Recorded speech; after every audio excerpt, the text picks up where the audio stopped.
This is a central part of the government's strategy to suppress the virus in England. It's supposed to, if ministers' plans were working, give everybody an idea of where the virus is spreading, but also tell people who may be spreading it or who may have come into contact that they're not supposed to leave the house. There is a realisation in government that the system isn't world-beating as was promised at the moment, and that it needs to do better. But there's also that practical, real-world impact that this glitch will have, which is that potentially thousands of people who should have been at home, who could even be spreading the virus, weren't contacted by the NHS for several days. The Prime Minister was asked this morning if he knew how many people that was. He doesn't. The government doesn't have that figure at the moment. And although they say that people are now being traced, it's several days on when this system is supposed to operate extremely quickly to make sure that the virus is under control. We are going to hear more from the Health Secretary in the Commons this afternoon, but given the pressure that the government strategy is under at the moment, I suspect that could be bumpy. OK, Nick, many thanks. Nick Eardley there in Westminster. President Trump has been strongly criticised by medical experts after he briefly left the hospital where he's being treated for coronavirus to drive past supporters outside.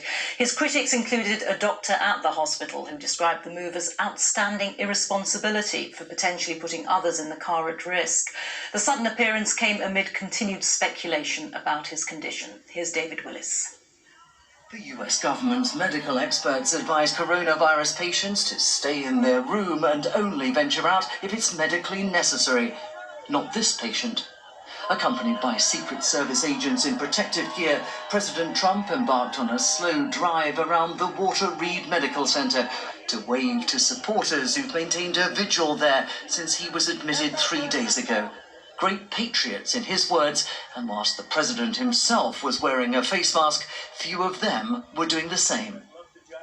He teased the trip on Twitter after paying tribute to those who've been treating him. It's been a very interesting journey. I learned a lot about COVID. I learned it by really going to school. This is the real school. This isn't the let's read the book school. And I get it, and I understand it. But some think he hasn't learnt enough. An attending physician at Walter Reed, Dr. James Phillips, described the drive-by as an act of political theatre that could cost the Secret Service agents involved their lives. That the irresponsibility is astounding. Following several days of confusion and contradiction surrounding the president's condition, further details have emerged. Despite saying that his condition continues to improve, his medical team confirmed that his blood oxygen level dropped twice in recent days and that they gave him a steroid typically recommended only for the very sick.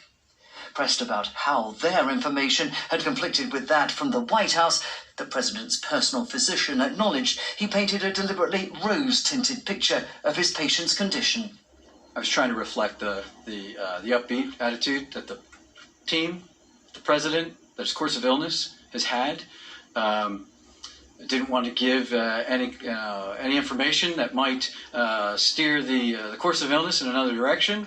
And in doing so, it came off that we were trying to hide something, which wasn't necessarily true. What is true is that the president is being aggressively treated with a cocktail of drugs. These include dexamethasone, a steroid tested in the UK. It works by calming the immune system, but is rarely used on patients who are experiencing only mild symptoms of COVID-19. And despite being on a 5-day course of remdesivir, the president's doctors say he could be leaving hospital later today. With the president grounded, his Democratic rival remains on the virtual campaign trail. 5 days after spending 90 minutes on a debate stage with Donald Trump, Joe Biden has tested negative for the coronavirus. Senior Democrats say they hope the president's diagnosis will change his attitude towards the coronavirus. But that remains to be seen. David Willis, BBC News, Los Angeles. Let's speak now to our correspondent Gary O'Donoghue, who's outside the hospital.